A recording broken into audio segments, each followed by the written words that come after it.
cobwebs. Haven't raced since LA, so just wanted to come out, feel it out, and see how I was feeling. So it went pretty well. Why the decision to not race since then? 46.6 opener was really fast, and I just feel like I needed time to have my body come down from that, instead of like hopping in another race, which was pre. And then I felt kind of sore after that too as well. Fastest opener ever for me. So I think I just had a gut feeling. I was like, you know what, like I don't think it's smart to go to pre where it's cold and run a hot one again after what I did in LA. So that was a game plan. When did you shut it down today? Sorry? When did you shut it down today in the race? Maybe like hurdle 8. Maybe, yeah, 7, 8. Yeah, just started to look around, seeing what was going on, and I knew then, like, all right, like I was probably like a little too fast. Probably 40. I was probably on 48 lows, maybe 47 high. So I was like, yeah, I just need to. We can shut it down now. That's what I did. Do you feel like that's a standard where you opened up in 46.6? Alison Dos Santos did the same. You know, yeah. Carson's right behind. Like, what's the standard in the hurdles at this point? That's a great question. I don't even know. I think we're continuing to push the bar. I mean, Olympic year, I think Carson opened up 46.5, and my last Olympic year, he opened up 46.5. So I think that's just kind of where we are in that group. So you just got to stay on it, stay healthy, and stay consistent. Who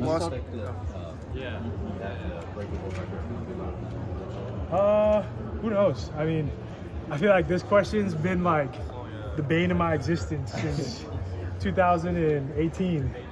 I mean, we'll see. Like, I thought it would be a world record to win in Budapest, and I crashed and burned, and we were so far off the pace.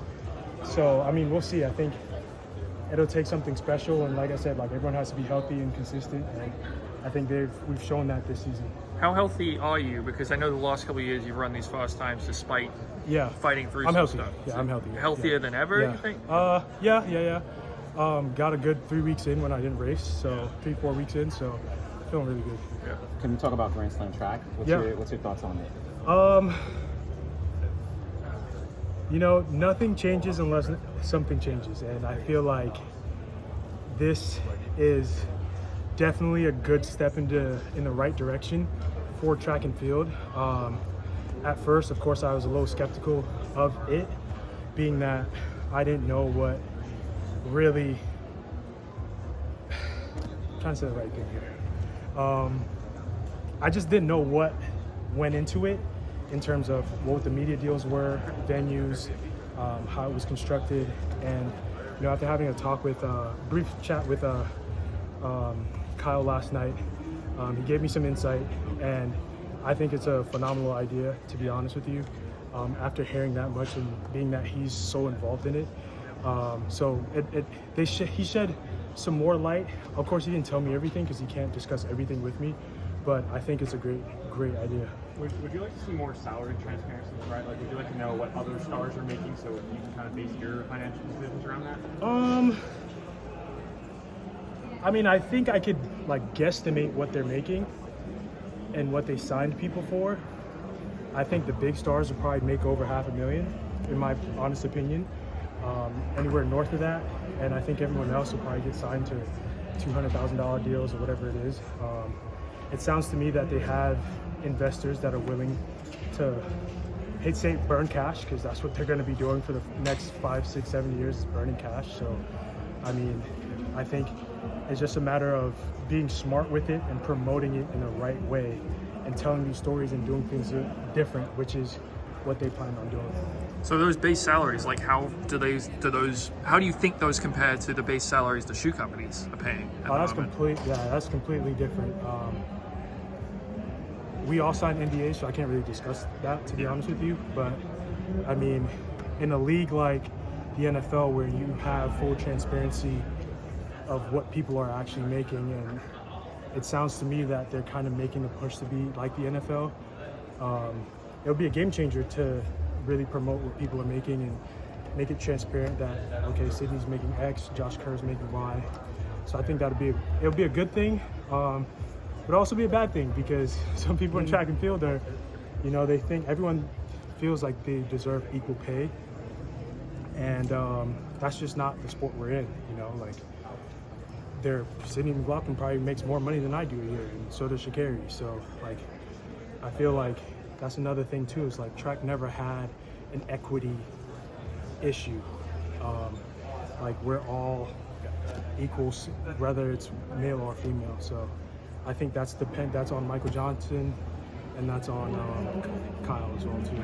Do you think you'll do the league, and what do you view as the pros and cons? I don't know. of I think that? I'll have to. I haven't had an offer. I just discussed like just literally basic, just trying to get more knowledge on it as well, so that I know I can make an informed decision. But they haven't approached me for a contract, or, well, to my knowledge, and I think it also you have to take into consideration the shoe companies as well too, like how our contracts are structured. It's around World Championships, the Olympics. How does that factor in Grand Slam track? But I think those are all decisions to be made later on whenever they come to me and put an offer on the table. So we'll see. Right, and one of the factors that you highlight is the broadcast. Like, Yeah. what is it that you want to see, I guess, like in the best case scenario for you for the visibility of this? I mean, I feel like for track and field, how you make your money is media rights. Realistically, like, I don't think there are no amount of tickets you could sell per track meet to cover. Every track meet is put on at a loss, and I don't think you can make up that deficit through ticket sales. It has to be through media rights, and whichever media company is willing to dish out the most money, I think will be the best decision. And I think we should really take into consideration that we're trying to move the sport forward, not have this product that burns out in 2 to 3 years and now we're back to square one. I think just having a solid media company, Xfinity or whoever's in charge of those media rights, I think that's going to be the big push. And you know, putting live sports out there, people want to see live sports, you know, so I think a channel that brings forth an audience will be good and big for track and field as well too. Switching gears a little bit, a couple of your USC training mates have qualified this week. What has it been like watching them qualify, and has that inspired you? I've been waiting for a long time, and it just sucks that I have to be in the second session and watch them all go through. It sucks because I want to go as well too, and they get me all excited, and I'm just like, dang, like I really want to be out there, but I gotta wait. So I've been out here supporting them every single day that they ran. So, and especially like getting Kendall through as well too, that was like awesome. So I'm just happy I get my chance now, and hopefully, well, make it through these next couple rounds and be on this team. What was your reaction when you saw Kendall, in the semis set that PB, and then in the final actually win the whole thing? When she got to 250, I knew she was gonna win. Oh. Because based on how we model our race plans, like that move she made was just, she timed it perfectly. And if it's one thing Kendall Ellis will do, is she'll run that last 100. If you guys remember 2018 when she won the national championship for USC, so she will run that last 100. So when she got to 250 and she made that move, I was like, yeah, she's on the meet. She made it. So I think that was the highlight for me of the meet, to be honest with you. Were you confident Fred was going to make this team? I never bet that Fred Curley won't do anything, to be honest with you. And it's funny because people don't really see what's going on outside of here. And he's been through he probably won't say it, but he's been through a lot these past couple months. And there was a point in time where I was just like, Fred, like, where the hell are you? Like, you need to, the reason why you switched is to be here and train. Like, you need to come and like sit your ass down and like train, like, you know? So I think he kind of, Coach JB and Coach Watts was like, yeah, like, you got to come back, man. Like, she's going back and forth between LA and Miami because he has a home there. So it was just, if I have to go to war, I'm taking Fred Curley with me. Let's just put it that way. What is the situation? I know Joanna Hayes is moving to UCLA. Curious, like, what that may look like, if you discussed that yet. I think we're just taking it day by day. I think 90% of my time is spent doing flat stuff anyway. So I will migrate between SC and UCLA. So the days I hurdle, I'll probably go to UCLA, and the days I run flat, I'll still be at SC with Mike and Fred and that entire other group. So I think it's a great thing. Like, now we kind of control both of the major tracks in LA. So, I mean, it's not a bad thing at all. So now we won't be shot for facilities anymore and having to move around and stuff like that. So I think it's a good thing. And I feel like last year at Pre, you spoke about kind of how it's tough to compete every single year. And Yeah. World Athletics just introduced the Ultimate Challenge in Yeah. 2026. Curious your thoughts on that and like, you know, having the championship every year now. I think that's a great idea, in all honesty. However, I don't think we should call it the Ultimate World Championships because it takes away from the novelty of World Championships. Another thing too is I don't think we should wear federation kits at that meet whatsoever, because again, the point of having World Championships is, you know, you get to represent your country at this special meet that is not in an Olympic year, and I feel like adding the Ultimate World Championships kind of waters that down.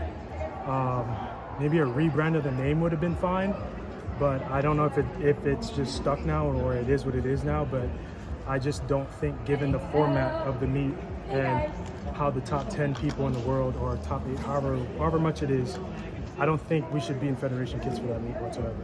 Can I ask about your war on bibs? Because I know you don't like wearing them, but also that is one of the opportunities for whoever's sponsoring the meet to sort of get their brand out there when it's in the pictures and stuff. Like, are you worried if meets go away from that, they're gonna, you know, not put as much investment into it, or? There's no sponsor on our bib right now. Not that one, but like a Diamond League meet, you'll have like. It's plastered everywhere. Like if you look at Oslo Diamond League, the extras like you see it everywhere on TV. And I even just remembered it, like it's extra in red and orange, like, or yellow. I think it's just kind of stupid because, you know, shoe companies spend all this money like doing R&D on new tech for uniforms, and they display all these cool uniforms, and you put a paper bib on it, now you're just like less aerodynamic on the track, and it's just annoying, like to have that on, and I just think it's just stupid. In all honesty. Do you think it makes more sense to have a bib in distance races compared to sprints when you're in lanes? I mean, why? Like maybe in the 10K or the 5K where it's like longer, but these events where you have to get up to speed and your aerodynamics actually matter, I think that's just kind of it's a waste of time, and honestly a disservice to the athletes as well too. Would you prefer maybe, obviously in like NFL, right? You got the name on the back or something like that. You can put your name on the back, and like I think now we're so advanced with AI and just general technology that you can highlight who's in what lane and display it. Like I know on TV when they were running the 400 finals, like they had an arrow pointed at Quincy Wilson in his final as well too. So it can be done. And it's not like people don't know what person is. You can literally display a graphic on TV if you wanted to, but I think in terms of the bibs, like it's just kind of pointless to me, honestly. Have you ever quantified how much? I mean, in the sport, it's decided by hundredths of a second. I mean, Yeah, how many bibs you exactly.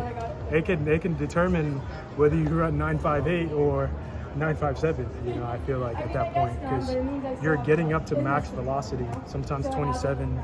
Some people hit 30 miles per hour, like at some point in the race. And now you have all this air that's supposed to flow in a certain direction off the uniform. Now it's hitting a bib, and it's just kind of counterintuitive to the technology that they're wasting money on to put us in. So I don't know, just food for thought. Do you have any thoughts about the Taj format for some of the last chance I actually haven't thought much about it. I don't have any plans on being in that heat, to be honest.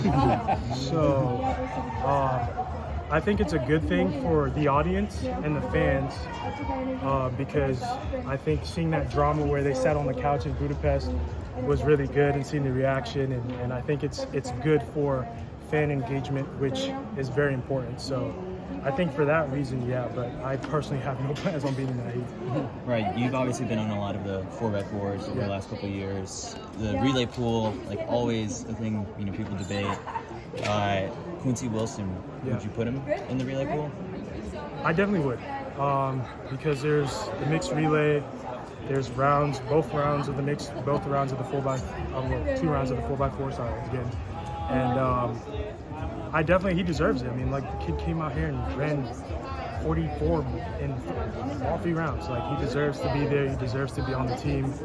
I think as seeing what we've done over the past couple of years, I think we really need a technical meeting to really discuss things and like let people know the gravity of the situation that we're in and what the expectations are. And he's a 16-year-old kid. Like, although he came out here and did well, like it's an entirely different feeling when you're in a different championship setting. And I wouldn't say I'm not worried about him on the technical side of things because he's run multiple 4x4s and he knows how to keep it, him and his coach know how to keep it simple. So he deserves it. I mean, the kid ran freaking well all weekend. Like to take that away from him is kind of crazy in my opinion. Yeah, so yeah. Appreciate it, Ray. Yeah.